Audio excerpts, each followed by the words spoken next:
Hello, it's Roxler and welcome back to my channel and sobrang excited ako dito sa parcel ko kasi papamagatan natin siyang Korean mukbang. Ito to, puro ganito yung nilibig. Basta yung chocolate to, nenem, baka naman. Basta ito to. Korean tapos M&M. Ito yung nakikita ko sa mga Korea, di ba? Yung umiinom ka. And then, my favorite, bulak. And then, hindi ko alam yung tawag dito, pero seaweed yata. And then, ito yung pinaka-latest. Luluto ko lang itong mga trops pa. Balikan ko kayo. Mga trops, luto na oh. Pangit lang yung plating ko. Buldak. Oh, craving satisfy. Taste this.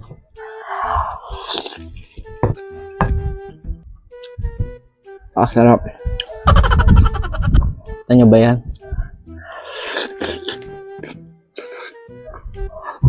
Nasaan pala siya ng itlog. Sarap.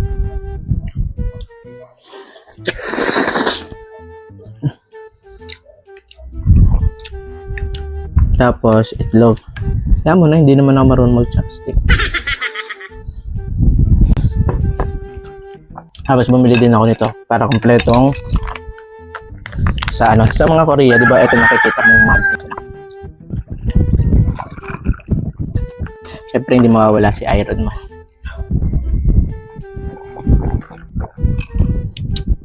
Sarap niya. Para siyang upgraded na Nesty Apple. Tapos ito kanina yung tteokbokki. Nilagyan ko rito ng ng Alaska. First time ko lang din 'to. Kasi nakita ko to sa TikTok, kaya nag-crave ako. Taste yun. Ganito pala ng lasa ng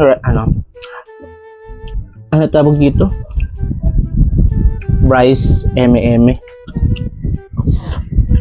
Ang sarap nga. Tapos pagka mga katros, pag niluto nyo sa konti lang yung tubig nito. Para malasahan nyo yung flavor niya. Pero ang sarap niya.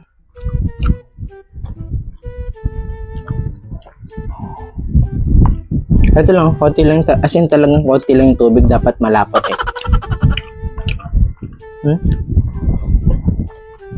9 out of 10. Sarap. Sarap pa. Sarap.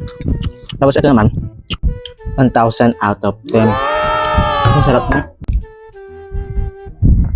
Kita niyo ba yan?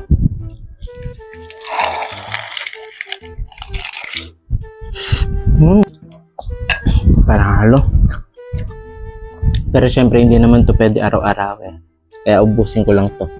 Kasi baka mainggit lalo kayo. Bye bye mga katero.